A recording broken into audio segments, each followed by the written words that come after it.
Hi guys, welcome to vlog 40 and the first part of my wildlife filmmaking techniques, which I'm calling subject shot variety and micro storylines.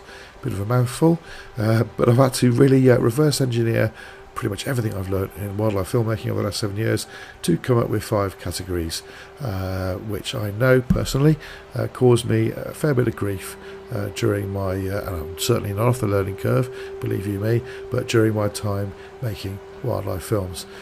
This first one, really, in a nutshell, is just mixing up your shots.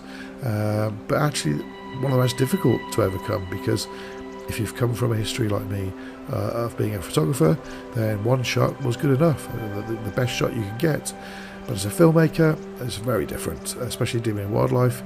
You have to create, you're supposed to create, and rightly so, compose a storyline, even if it's a very small one. So variety shots, absolutely the bedrock of filmmaking.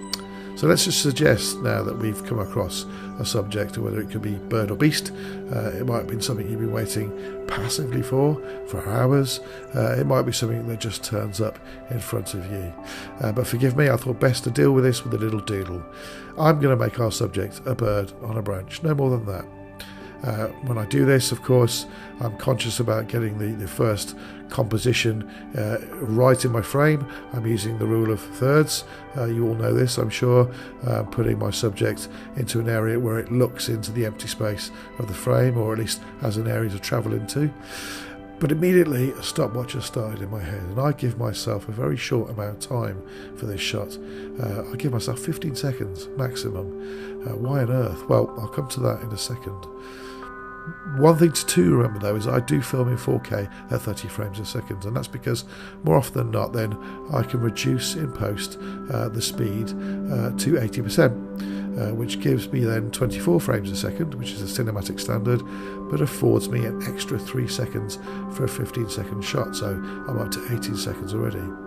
And I'll do this because immediately I know I need to create a sequence for a storyline, and I want to put this bird in its environment, in its habitat. There's nothing better to the viewer's eyes than having a subject and then seeing where it is, properly seeing where it is in its environment. So the second shot, the key shot, is the bird in situ, wherever it may exist. Now, normally I would give for this particular shot the same amount of time as I would give for my primary shot. So around about 15 seconds. It can be 10 seconds, but certainly no more than the 15 seconds. I'm then thinking of shots 3 and 4 possibly, if the subject allows. But the key thing is I now have 2 sequences, and these are 2 sequences I can edit from and create a storyline. Now, the primary shot may not be my first shot in the edit. I may choose my wide angle shot as my first shot, and then go to my primary shot as the second part of the sequence, and come back for a final stab at the wide angle shot and having a 3 capture sequence in my edit. You might also actually, it's a good idea, sometimes for your wide angle shot to be your final shot, because there's a much better frame here for your subject to leave, with a bird obviously flying out of frame, or with a mammal walking out of frame. But that certainly does afford a wonderful visual completion for the viewer.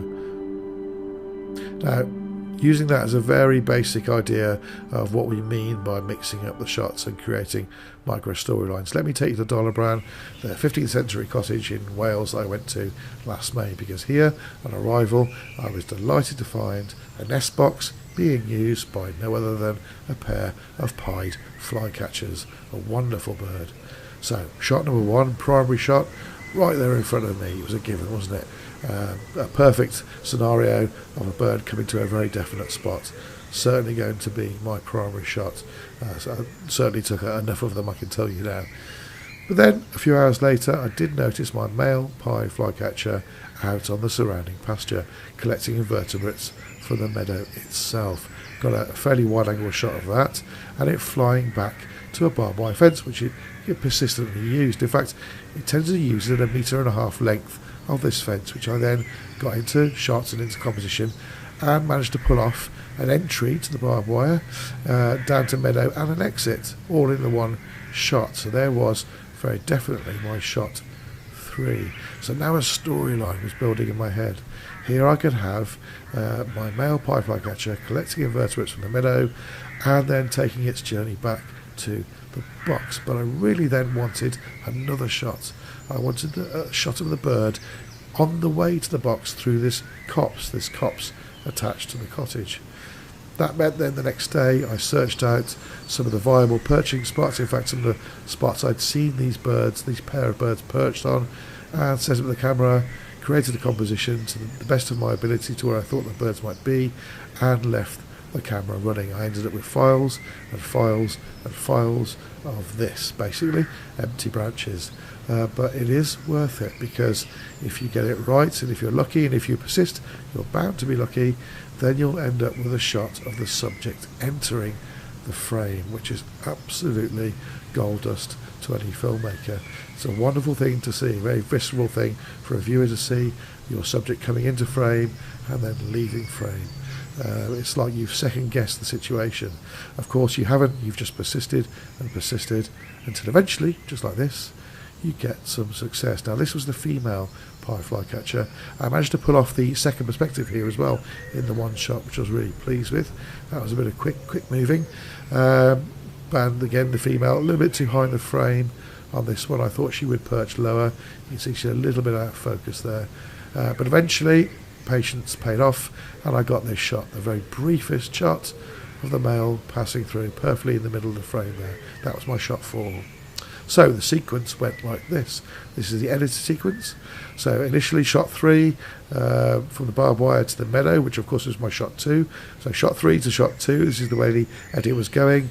And then back for the second part of my shot 3, back to the barbed wire. You can see the way it is headed. And then the bird then obviously heading out into the copse towards the box.